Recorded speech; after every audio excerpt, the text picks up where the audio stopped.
দিম আমার বোর কাছে? কি জবাব দিম পোলার কাছে? আল্লাহ কেন আমারে নিয়ে গেল না? আল্লাহ কেন আমারে নিয়ে গেল না? আল্লাহ কেন আমারে নিয়ে গেল না? আল্লাহ কেন আমারে নিয়ে গেল না রে? ও বাবা, ও বাবা রে, আমার তো আল্লাহ কিছু দেখা নাই বস্তু। আল্লাহ তুমি আমার দিয়ে গেছো দেখাবেন নিকে? আল্লাহ তুমি আমার নিয়ে গেল না? 3 বছর আগে আল্লাহ তুমি আমার নিয়ে গেল না? আমার নিয়ে গেল না আল্লাহ?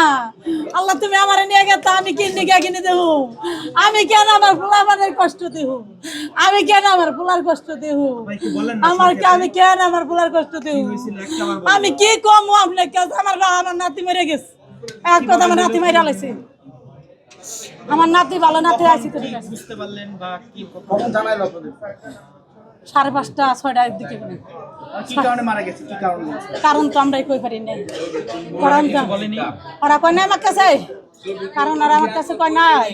খালি আমার নাতিনি ঠেনে গেছি দিল, কাজ দিল, 2 বাচ্চার নাতিন হলুদ হয়ে গেছে। হলুদ হয়ে যায়, আস্তে আস্তে কান্দা থেমে গেল। এনআরসিতে আনছি আগে, এনআরসিতে ওনারা আইসিতে ঢুকাইছে। আমার দেড়টুকুনি সদাই কিনেছে ফিরে 6,000 টাকার, 6,200 টাকা সদাই কিনেছে। আমার কাছে বহুত টাকা গেছে। ওরা ওনে কাটাইছে, ওটির বিলে কাটাইছে।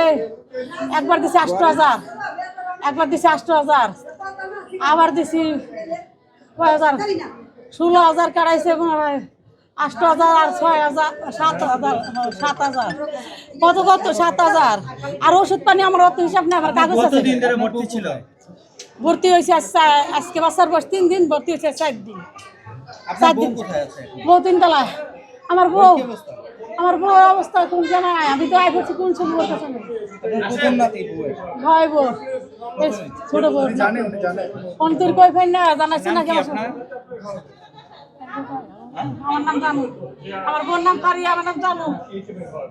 কোথা থেকে আসছেন আপনি? আমরা দুহার বানাইছি, ঢাকা দিলে দুহার থানা জাফরা বানাইছি।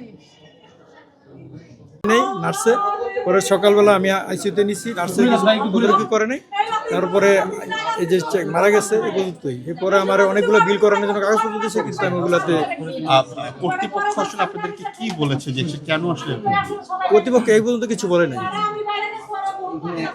বাচ্চাকে আপনার সন্তান কতদিন বয়স হয়েছিল এবং আপনারা আসলে যখন এখানে হলো কিংবা আজকে সকালবেলা আপনাদের কি জানালো? আপনারা কিভাবে জিজ্ঞেস করেন যে আসলে কিভাবে তার মৃত্যু হলো? তারা কোনো উত্তর কিছু বলে নাই তারা। আমি নার্সে কিছু বলে নাই দেখে সকালবেলা ফজর নামাজ পড়ার পরে আমার স্ত্রী ফোন দিয়েছে, ফোন দেওয়ার পরে আমি আইসিইউতে দৌড়ে নিয়ে গেছি। এই আইসিইউতে নেওয়ার পরে তারা আমার অগ্রিম কতগুলো বিল করার জন্য টাকা চাইছে। বি কাউন্টারে আমার 10,000 টাকা জমা করে ভিড়ে আমি ওষুধ কিনলাম 5,000 টাকা, কিন্তু আমার এটি ব্যবহার না করতে আগেই মারা গেছে, কিন্তু আর আমার কাছে বলে নেই। তো আমার কাছে এক্সট্রা কত চার্জ করছে। আচ্ছা, আপনার কাছে কি মনে হয় আসলে কি কারণে এরকম হলো বলে মনে করছেন? কি শুনেছেন? অবশ্যই হাসপাতালে গাফিলতির কারণে মারা গেছে, নাহলে মারা যাওয়ার কথা না। সবগুলো আজকে আমার সন্তানের রিলিজ দেওয়ার কথা ছিল, আজকে রিলিজ দেওয়ার কথা ছিল।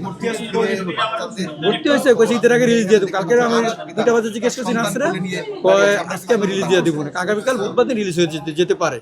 সর্বমোট বিল আসলে তারা কত ধরেছে? আপনার কাছে কি মনে হচ্ছে যে এটা হেরাতে বিল নেয় ধাপে ধাপে? মারা যাওয়ার পরও কি বিল করেছে? হ্যাঁ, মারানো হওয়ার পর আমার বিল করছে, ধাপে ধাপে এরা বিল করে। বিল একবারে করে না, কখনো একবারে তারা বিল করে না। আপনি এখন পর্যন্ত কত টাকা দিয়েছেন?